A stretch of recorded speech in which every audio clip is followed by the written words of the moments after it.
कृपया अपनी पसंदीदा कहानियों के लिए कार्टूनी टाउन चैनल को सब्सक्राइब करें। अच्छे संस्कार और ज्ञान का ये सफर जारी रखें। गीता और राम कुमार एक साधारण परिवार के बुजुर्ग थे और अपने बेटों अनिल और सुनील और बहुएं स्नेहा और शालिनी के साथ रहते थे। हे भगवान, तू कितना दयालु है। मैंने पिछले जन्म में कोई अच्छे कर्म किए होंगे जो स्नेहा जैसी बहू मिली है। ठीक कह रही हो गीता, इस जमाने में ऐसी समझदार बहू बहुत किस्मत से मिलती है। माँ जी, ये तो मेरा फर्ज है।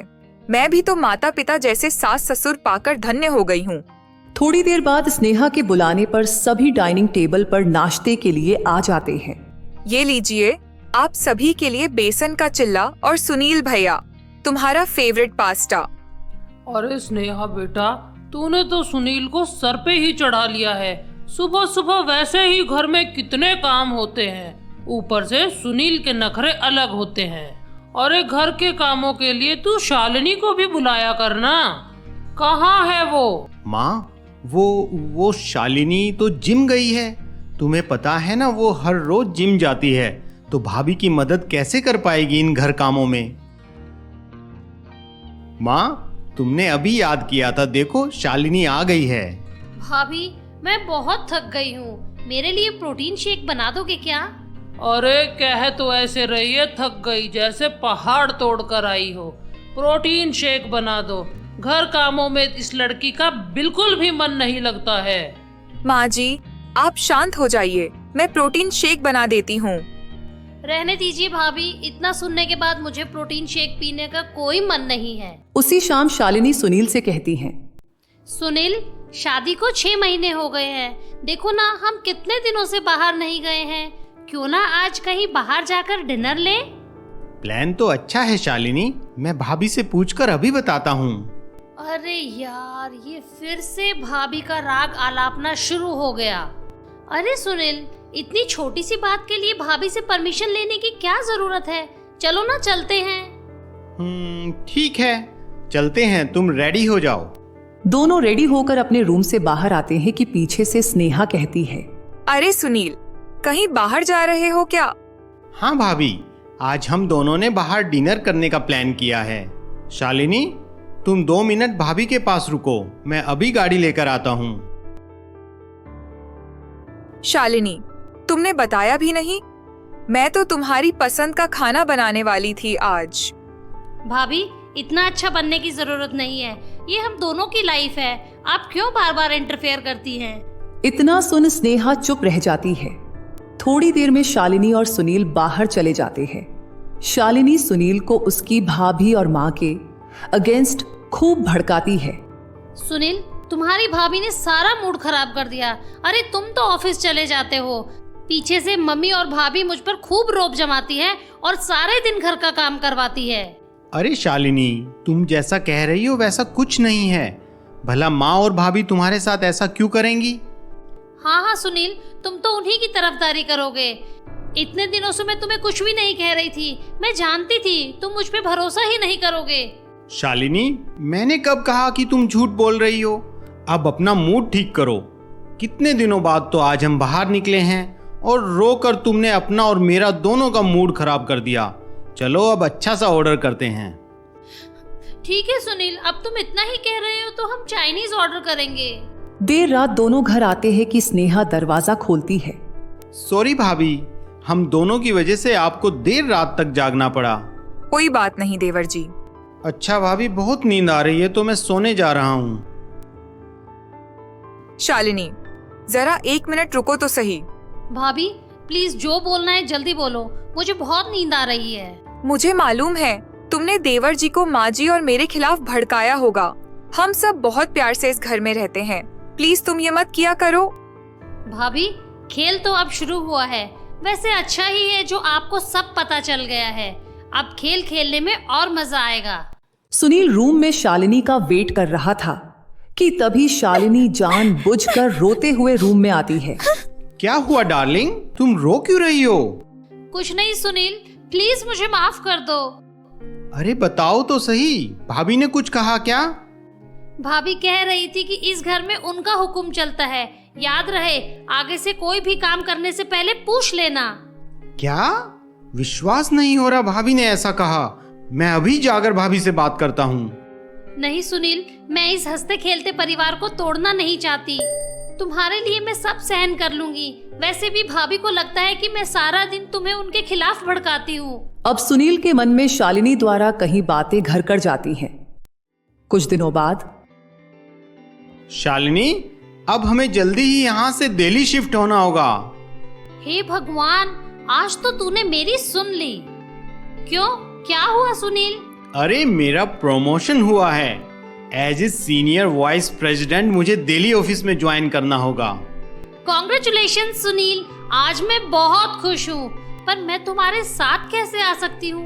क्यों? तुम मेरे साथ क्यों नहीं आ सकती हो? एज यूजुअल तुम्हें मम्मी और भाभी से परमिशन लेनी होगी, और भाभी और मम्मी कभी नहीं चाहेगी कि मैं तुम्हारे साथ जाऊं। ओह छोड़ो, ऐसा कुछ नहीं होगा। सभी लिविंग एरिया में बैठे होते हैं कि सुनील सभी को अपने प्रमोशन और दिल्ली जाने की बात बताता है। सभी उसे बधाई देते हैं। सुनील बेटा, नया शहर है, शालिनी का मन नहीं लगेगा। ऐसा कर, तू पहले चला जा, फिर कुछ समय बाद शालिनी बिटिया को भी बुला लियो। हाँ माँ, ताकि शालिनी मेरे पीछे से इस घर में नौकरानी बन के रह सके। बेटा, ये तू कैसी बातें कर रहा है? भैया, आपको माँ जी से ऐसे बात नहीं करनी चाहिए। भाभी, इसमें मैंने गलत ही क्या कहा? मुझे सबकी असलियत पता है। हम दोनों अगले हफ्ते ही इस घर से चले जाएंगे। सुनील, तुझे पता भी है तू क्या बोल रहा है? चल माफी मांग अपनी भाभी और माँ से। भैया, मैंने ऐसा क्या कर दिया जिसके लिए मैं माफी मांगूं? चुप रहो तुम सब। ये घर है, ना कि कोई जंग का मैदान। सुनील, तुझे तो शालिनी बहू के आगे कुछ दिखाई नहीं देता है। सुनील बिना कुछ कहे शालिनी को वहां से लेकर चला जाता है। हाँ, इतने दिनों की मेहनत अब रंग लाई है। चलो, आखिरकार इस चिड़ियाघर से छुटकारा तो मिलेगा। अगले हफ्ते पैकर्स एंड मूवर्स शालिनी का सामान पैक कर ट्रक में लौट कर रहे होते हैं। तभी गीता सुनील और शालिनी से पूछती हैं। अरे शालिनी बेटा, ये सारा सामान भी लेकर जा रही है क्या? हाँ माँ जी, ये सारा सामान मैं अपने साथ लेके जा रही हूँ। इतनी महंगाई में ये सारा सामान फिर से कौन खरीदेगा? अरे सुनील, तुम अपना रूम भी लॉक करके जा रहे हो क्या? वो भैया, अभी थोड़ा सा सामान बाकी है रूम में, तो शालिनी ने कहा कि रूम को लॉक कर देते हैं जिससे कि सामान सेफ रहेगा। हाँ सुनील, शालिनी ठीक ही कह रही है। सुनील और शालिनी दिल्ली के लिए निकल जाते हैं।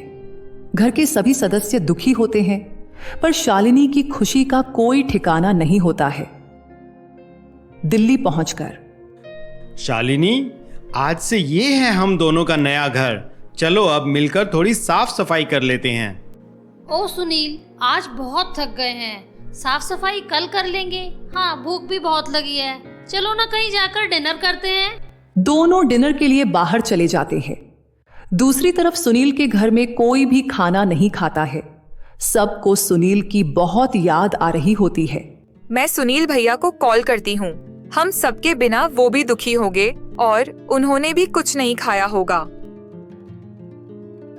हेलो सुनील, कैसा है रे तू? सबको तेरी बहुत याद आ रही है।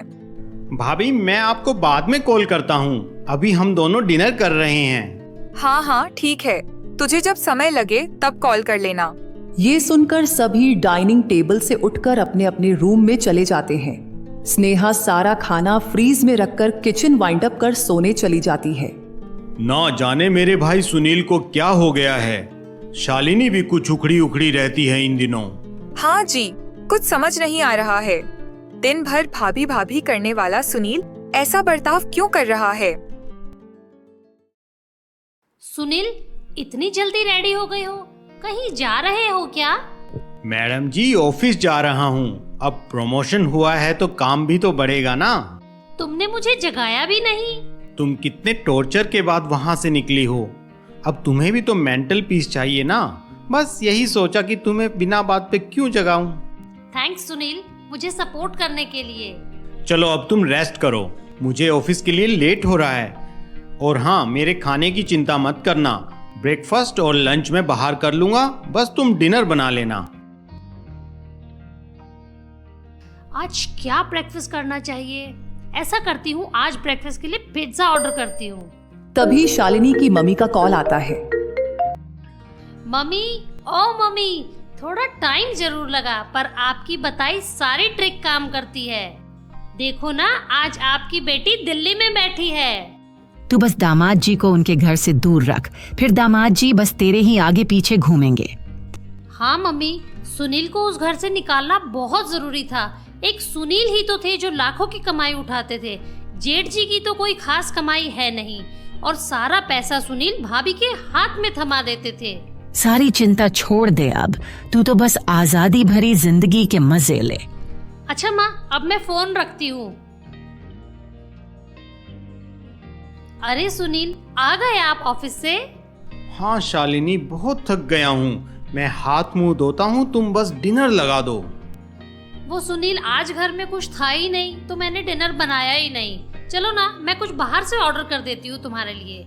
क्या शालिनी, हर रोज हम बाहर का खाना खाते हैं और देखो ना, पहले तो तुम ये शिकायत करती थी कि वहाँ सारा काम तुम करती हो। यह तो हम दोनों का घर है ना। देखो, तुमने अच्छे से साफ सफाई भी नहीं की है। तुम्हें मालूम है ना मुझे सफाई कितनी पसंद है। तबीयत ही ठीक नहीं रहती है सुनील, क्या करूँ? ध्यान रखा करो अपना। सारा दिन तो बाहर घूमती हो और तीनों टाइम का खाना बाहर खाती हो। ये सब से हेल्थ इश्यूज तो होने ही थे। अगले दिन सुनील के ऑफिस जाने के बाद शालिनी के पास स्नेहा का कॉल आता है। हेलो स्नेहा, कैसी हो तुम? मैं ठीक हूँ, तुम और देवर जी कैसे हो? स्नेहा, कहीं तुमने पैसों के लिए तो फोन नहीं किया है ना? तो मैं तुम्हें बता दूं, सुनील के पास तुम जैसे भिखमंगों के लिए कोई पैसे नहीं हैं। शालिनी, मैंने सुनील को कॉल किया था पर शायद उसका फोन बिजी है। वो माँ जी की तबीयत खराब है, वो सुनील से मिलना चाहती हैं। तो तुम दोनों आज शाम को घर आ जाना प्लीज। स्नेहा, तो सुनील कौन से डॉक्टर है जिसे देख वो बुढ़िया जी जाएगी? सुनील तो आजकल ऑफिस में बहुत बिजी है, तो हम लोग तो नहीं आ पाएंगे। जब शालिनी और स्नेहा फोन पर बातें कर रही होती हैं, तो सुनील घर आकर सारी बातें सुन लेता है। क्या हुआ शालिनी, किसका फोन था? अरे सुनील, आज आप ऑफिस से जल्दी आ गए? हाँ, आज ऑफिस में इतना काम नहीं था तो थोड़ा जल्दी फ्री हो गया था। मुझे ये बताओ, फोन किसका था? अरे सुनील, वो तो बस मैं अपनी फ्रेंड के साथ ऐसे ही गपशप कर रही थी। झूठ बोलते हुए तुम्हें शर्म नहीं आती शालिनी? यह भाभी का कॉल था ना? आज मुझे ऑफिस में भैया ने कॉल किया था और सारी बात बता दी थी। वो तो अच्छा हुआ मैं ऑफिस से जल्दी आ गया और मैंने तुम्हारी सारी बातें सुन ली। तुम आज तक मेरे इमोशंस के साथ खेलती रही। मैंने तुम्हें क्या समझा और तुम क्या निकली? तुमने ऐसा क्यों किया? सुनील, तुम मुझे गलत समझ रहे हो। देर से ही सही, पर मैं आज समझ गया कि तुम क्या चीज हो। अब तुम जियो अपनी आजादी भरी जिंदगी। मैं तो अपने घर वापस जा रहा हूँ। सुनील अपनी कार से अपने पेरेंट्स के घर पहुंचता है, तो थोड़ी ही देर बाद शालिनी भी कैब से वहां आ जाती है। माँ, मैं आ गया हूँ, मुझे माफ कर दो माँ। मैंने जाने अनजाने तुम्हें और भाभी को कितना भला बुरा कहा है। आज मैं अपनी ही नजरों में गिर गया हूँ। मैंने शालिनी पर अंधा विश्वास किया माँ, परंतु उसने मुझे कहीं मुंह दिखाने लायक नहीं छोड़ा। सुनील, ये समय इन बातों का नहीं है। अच्छा किया तू समय से माँ के पास आ गया। सुनील, तुम ऐसे कैसे मुझे वहाँ दिल्ली में अकेले छोड़कर आ सकते हो?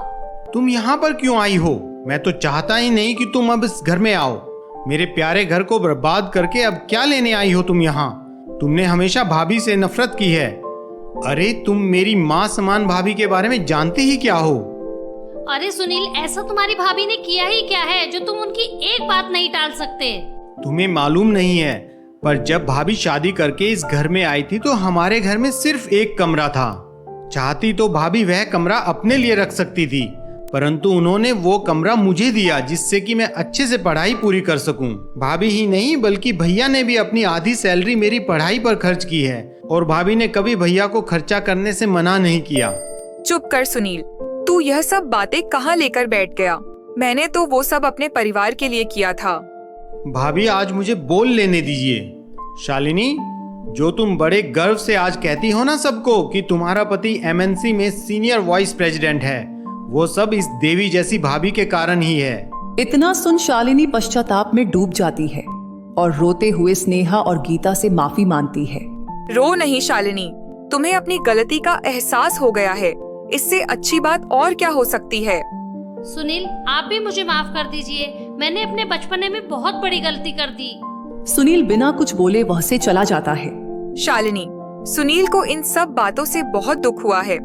वह बहुत ही इमोशनल है, पर तुम चिंता मत करो, जल्द ही सब ठीक हो जाएगा। परिवार वह खजाना है जो हर मुश्किल में साथ देता है। बाहरी लोगों के बहकावे में आकर इसे खोना सबसे बड़ी भूल है। ऐसी रोचक कहानियों के लिए हमारे चैनल को सब्सक्राइब करें